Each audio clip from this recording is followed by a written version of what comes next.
હાલના કપરા સમયમાં ધંધા રોજગાર, વેપારમાં મંદી સહિત અનેક પ્રકારની સમસ્યાઓના કારણે સર્જાતી માનસિક તાણના પગલે આત્મહત્યા કરવાના કિસ્સાઓ દિન પ્રતિદિન વધી રહ્યા છે.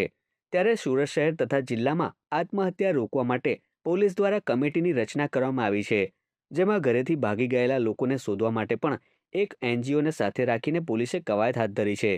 આ સાથે જ તેઓ કેમ ઘરે છોડીને બહાર નીકળી ગયા તે પણ જાણવા પોલીસ કામગીરી કરશે અને ત્યારબાદ તેમની સમસ્યાનું નિવારણ લાવવા માટે પણ પોલીસ પ્રયાસ કરશે.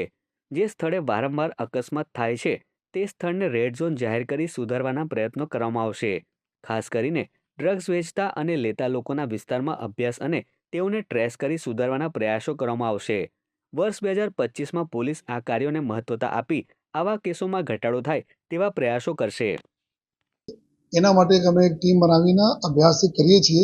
આશરે સુરત શહેરમાં 3000ના આસપાસ આ પ્રકારના જો ડેથના કેસીસ બને છે.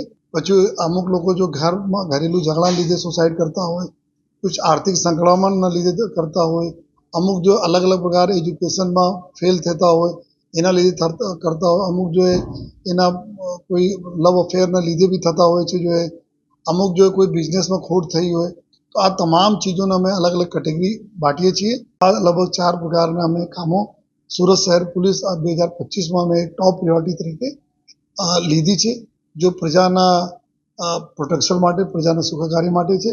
અને ઉમ્મીદ રાખીએ છીએ કે જો પોલીસ સુરત શહેર પોલીસના અમારા કોન્સ્ટેબલથી માંડી સિનિयर अधिकारी तक जो है આ દિશામાં જો ખૂબ લગનથી, નિષ્ઠાથી, ईमानदारी से કામગીરી કરશે.